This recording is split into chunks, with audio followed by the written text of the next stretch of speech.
Hello everyone, welcome back to my YouTube channel friends. आज के video में आप सभी का स्वागत है।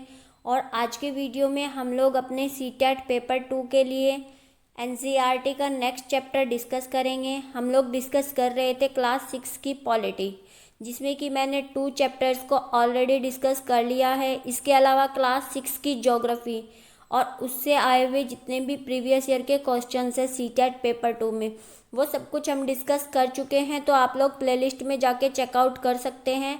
चलिए बिना किसी देरी के अपना चैप्टर स्टार्ट करते हैं। चैप्टर नंबर 3, और चैप्टर नंबर 3 का जो टाइटल है वो है सरकार क्या है, व्हाट इज़ गवर्नमेंट।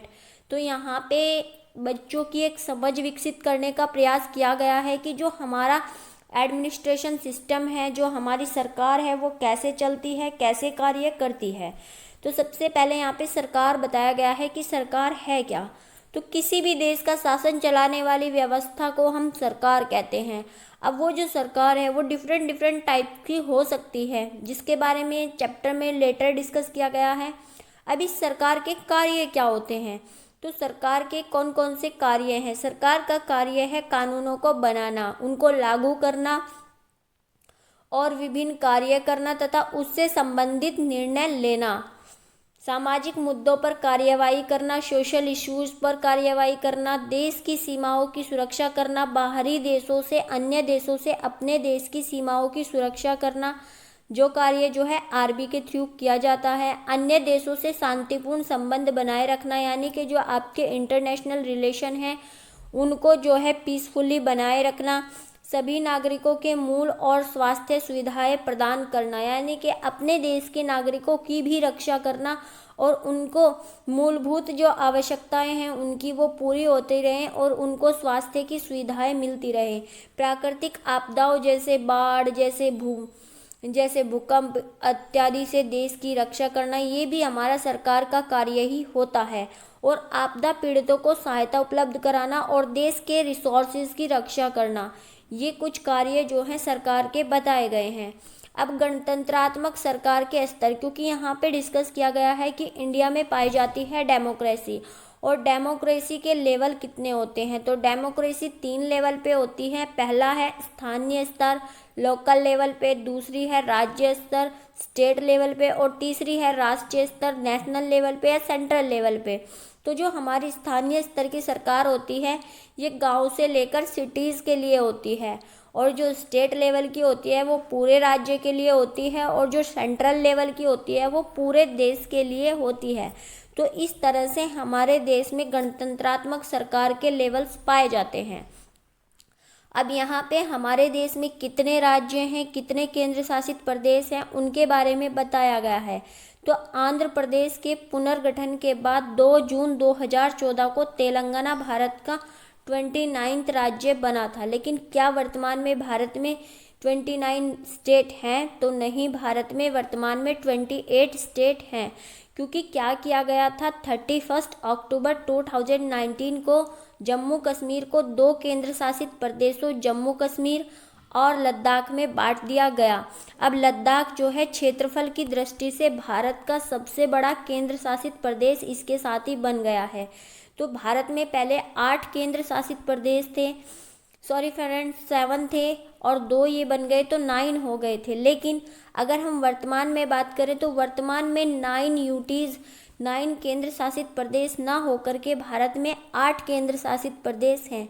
तो वो क्यों है, उसका रीज़न भी देख लेते हैं। तो क्या किया गया, 26 जनवरी 2020 को दादरा एवं नगर हवेली तथा दमन एवं दीव को एक कर दिया गया। तो इससे हमारे भारत में 8 यूटी हो गए। तो आपसे पूछा जा सकता है कि भारत में 9 यूटीज़ कब से कब तक रहे। तो ये रहे 31 अक्टूबर 2019 से लेकर के 26 जनवरी 2020 तक। तो इतने समय के लिए भारत में 9 यूटीज़ और 28 स्टेट्स थे। लेकिन वर्तमान में भारत में 28 स्टेट्स और 8 यूटीज़ हैं। अब सरकार काम करने के लिए कानून बनाती है। आपसे पूछा जा सकता है कि सरकार कानून क्यों बनाती है। तो सरकार सुचारू रूप से कार्य करने के लिए कानून बनाती है और जनता उन कानूनों का पालन करती है।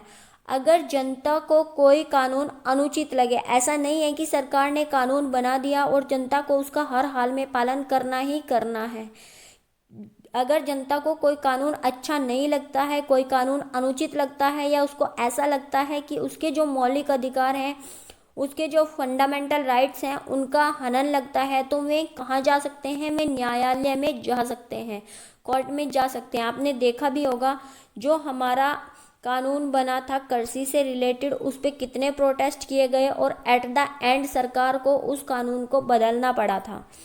अब इसके बाद चैप्टर में दिया गया है सरकार के प्रकार की। सरकार कितने प्रकार की होती है?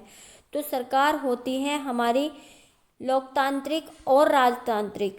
हालांकि सरकार बहुत सारे प्रकारों की होती है, लेकिन इस चैप्टर में दो मेजर जो टाइप्स हैं गवर्नमेंट के वो डिस्कस किए गए हैं। क्योंकि अगर हम डेमोक्रेसी की बात करें तो डेमोक्रेसी भी डिफरेंट टाइप की हो सकती है। डेमोक्रेसी अपने आप में एक बड़ा टर्म है जिसके डिफरेंट पार्ट्स हो सकते हैं। तो डेमोक्रेटिक सरकार कैसी होती है? डेमोक्रेटिक सरकार ऐसी होती है, ऐसी शासन व्यवस्था जिसमें जनता द्वारा चुनी गई सरकार के पास कानून बनाने और निर्णय लेने की शक्ति होती है।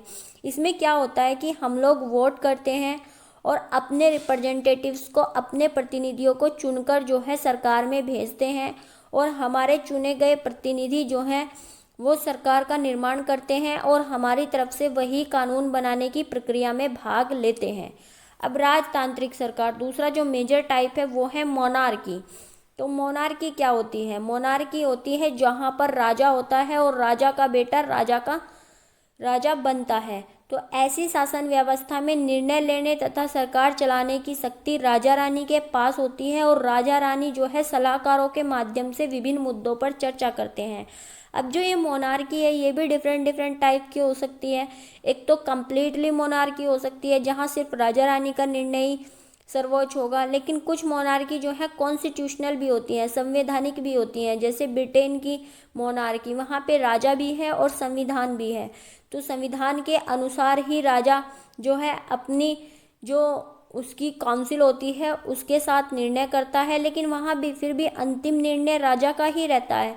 तो यहाँ पे बहुत ज़्यादा डीप नहीं दिया गया है, सिर्फ आपको मोटा मोटा सा डेमोक्रेटिक्स जो गवर्नमेंट है वो और जो आपकी मोनार्की है उसके बारे में बताया गया है। तो फ्रेंड्स, इस वीडियो में हम यहीं तक रख लेते हैं, छोटा सा वीडियो बनाएंगे ताकि इस चैप्टर को 2 पार्ट्स में जो है डिवाइड करके हम लोग पढ़ सकें। आगे का वीडियो भी 5 से 6 मिनट का ही रहेगा ताकि छोटे छोटे वीडियो से आप जल्दी समझ पाएँ। इसके बाद नेक्स्ट चैप्टर हमारा आ जाएगा पंचायती राज। तो thanks for watching the video. And class 6 के अगर आप PDF चाहते हैं ज्योग्राफी की, तो वो ऑलरेडी वानी कॉन्सेप्ट क्लासेस के टेलीग्राम पे जो है अपलोड कर दी गई है, तो आप वहाँ जाके चेकआउट कर सकते हैं। Again thanks for watching the video.